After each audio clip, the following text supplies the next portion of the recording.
Off the Hook, airing on offthehooksports.com. Your home for real news, real opinions, and what really matters about Tennessee athletics. The Off the Hook podcast at offthehooksports.com or Facebook, YouTube, Twitter, or wherever you go for your favorite podcasts. Apple Podcasts, Spotify, Stitcher, Google Play, TuneIn, iHeart. Like, share, follow, subscribe. Off the Hook with Dave Hooker starts now.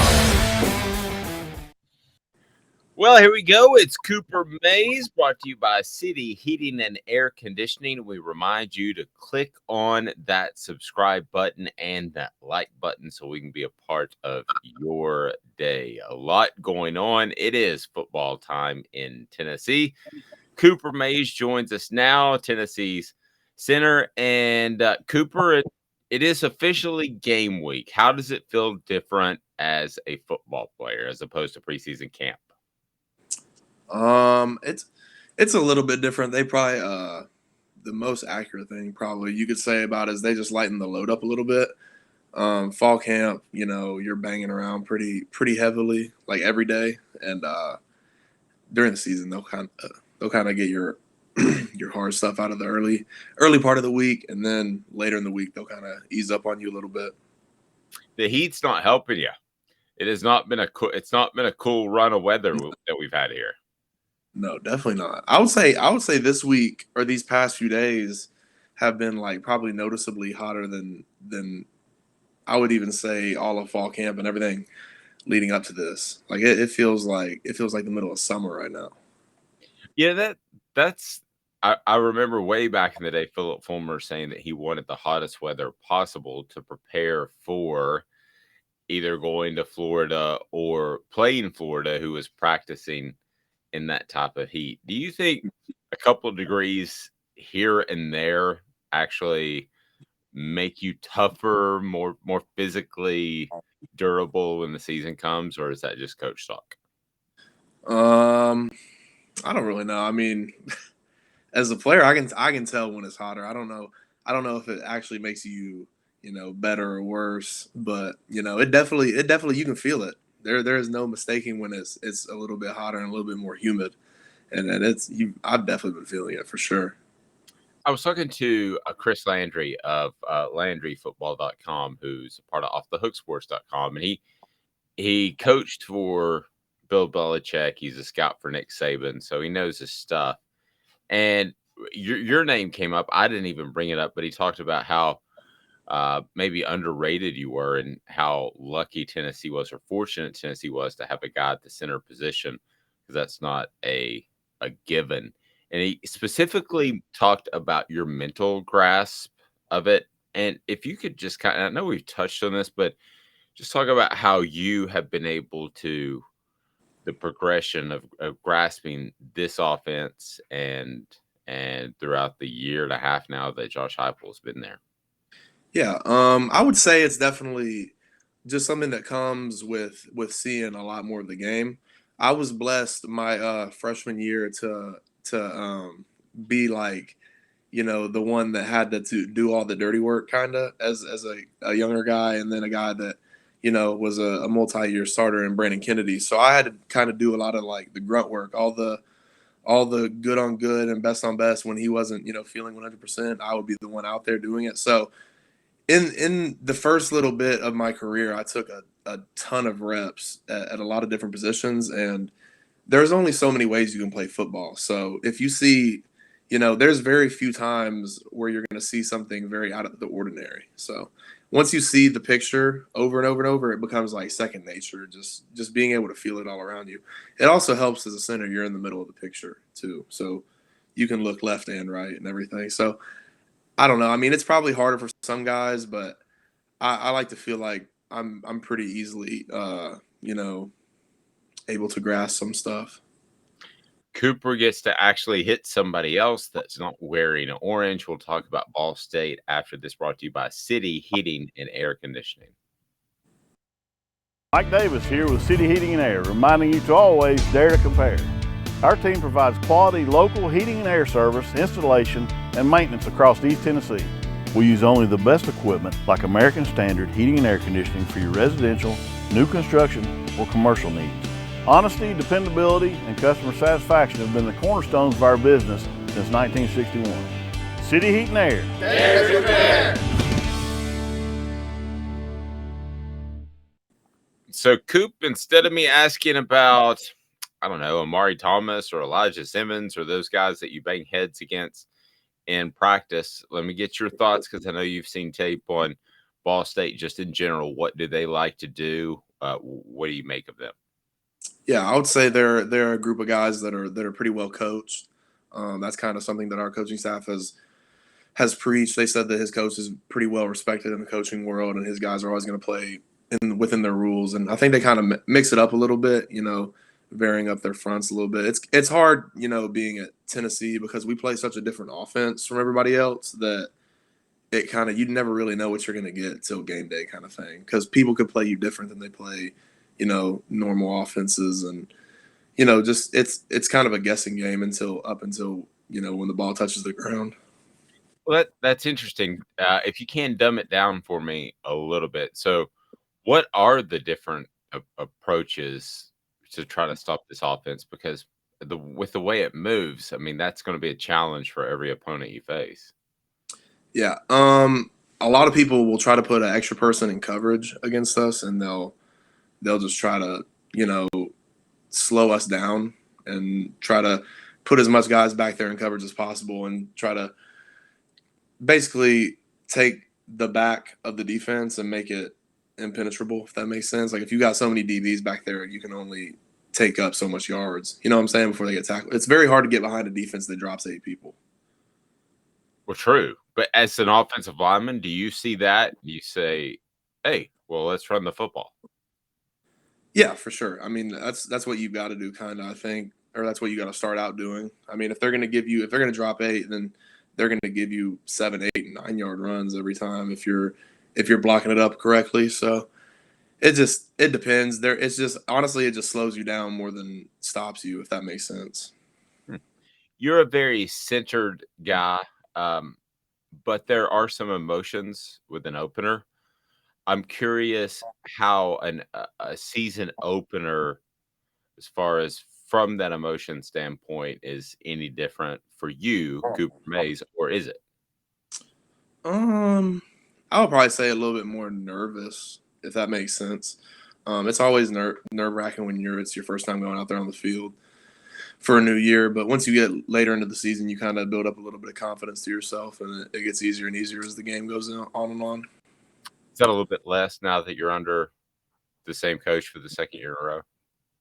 I think so. I think just getting older and getting more experience and everything, it makes you feel more comfortable. The more you do anything in life, I feel like you're going to get a certain level of comfortability. So the more games you play, the better it's going to be. It's all about reps. Same thing in radio. So as far as your favorite game day tradition, whether it's the Vol Walk or whatever it might be, and even going back to when your dad was playing, and going back then, what are some of your favorite game day traditions unique to Tennessee? Yeah, I would probably say the Vol Walk. Being able to see everybody as you walk in, and I get to see my family now going down. And as a kid, I watched the Vol Walk. I think it's pretty special. The turnout is just unreal, especially for big games. So, yeah, I'd probably have to go with the Vol Walk, no doubt. Do you remember going there as a kid, seeing your dad? Not my dad. No, I wasn't born by then. But okay. But I definitely that would have been way too early for me. I don't really remember that much of it until I probably got to maybe being like time I was recruited. I would be at it every single game day. So that was pretty cool. All right, so I wasn't sure how early your dad got started on his family. So as far as a Thursday night game and being on a game that really is prime time, that I know there will be other games on. I'm sure the MAC is doing something, but really, I mean, that is the showcase game of the night. Do you think about that? Because I talked to Jacob. He said that he thought that was pretty cool. Yeah, it's definitely pretty cool. I just don't think about stuff like that personally. But I mean, yeah, now that you bring it up, it's cool. I just haven't really ever thought about that. Ball State, as far as Ball State's defensive approach, and what you have seen on tape. I know there is some unknown heading into the game, but did they remind you of anybody that you have faced previously, maybe even last year, as far as what they do schematically? No, I'd probably say they're a little bit different than everybody, um, than what we normally play. They play a little bit of just a different style of defense where it is like reduced fronts and just the way they line up, especially around in the front four, is kind of different than most people do. I've always thought the dumbest phrase in my industry is you want to go out and really get off to a good start, because nobody says, "Hey, let's go out there and see if we can really, Not really a bad fall." one. Yeah, let's fall flat on our face in the first quarter and then pull it back. Which it's one of the dumbest phrases in all of sports journalism. So, but that being said, to get out there with the excitement over a team that you guys are going to be favored over, to be able to shut the door early if possible. I mean, is that something you think about? Yeah, I think everybody likes to get the job done quick. So I think about that. I think a lot of the game is based on the first few drives, especially the first one. So you gotta set the tone early and then let that be the head of steam that you carry on throughout the rest of the game. So I think the first few drives are extremely important. What's more important to you on Thursday? I started to say Saturday. What's more important to you on Thursday? Being crisp as an offense or scoring a lot of points? They'll probably go in hand, but just how important is it for that first team to be crisp? I personally would rather be crisp, but because simply if you're going to be crisp, that's going to lead to your big plays and your efficient gains. So I'd like to see efficiency and being able to get the job done cleanly personally rather than big plays. But I mean, big plays are going to come, of course. But I would rather see crisp and low level of misassignments and just high level mental ball playing. Personally, that's what I would rather. You had talked about how Ball State or anybody else could drop a bunch of people in the back end. After what you guys did last year, do you think that's the look that you'll see early most often?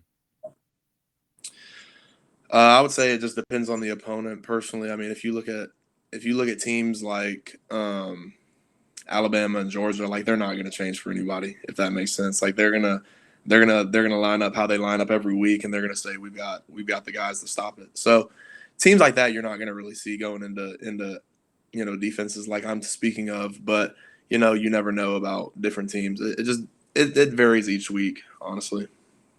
Okay, you don't seem like a superstitious type of guy, but do you have any game day superstitions? I get the same food dang near every time, but other than that, it's not like superstitious though. I like to have a schedule personally, That but I actually like to be. that actually makes a lot of sense. I don't think anybody starts a NASCAR race and says, "Hey, let's try this new different kind of fuel." No, we're going consistency all the way. But no, I'm not superstitious. No, that's not me. All right, so what do you eat? What's a pregame meal? I get a little bit of spaghetti and meat sauce, a little bit of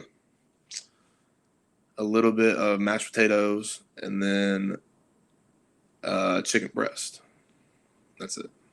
It's an interesting And then mix. maybe if I'm feeling adventurous, like if it's really late and this is lunch, then I'll eat like a Caesar salad or something. But other than that, no. Gotcha. Okay, I don't so like I don't like eating. I don't like eating on game day personally because I got anxiety and kind of nerves built up. So can you actually? So do you have to force yourself to eat, or can you play without eating? Have you done that before? no, you always eat. I always eat personally, but Gotcha. I would never go out there and not eat Yeah. because that I feel like that would just be a recipe for disaster going out there on an empty stomach. That's terrible. Well, it's been a long off season. This is what you put in all the work for. It's been fascinating for me to be able to talk to you and to get to this point. And now in this season, I just want to say, as a person, Dave Hooker, as a company, Off the Hook Sports, can't help but root for you this year. And on Thursday, and really excited for your potential both as a team and as a good dude, man. I've gotten to know you, and I'm rooting for you each and every game, which typically was a little bit more objective back in my media days. But now that I know Coop and I know Jacob, I'm like, I want you both to have fantastic success. So, best of luck on Thursday. And this is brought to you by City Heating and Air Conditioning, a proud presentation of Off the Hook Sports.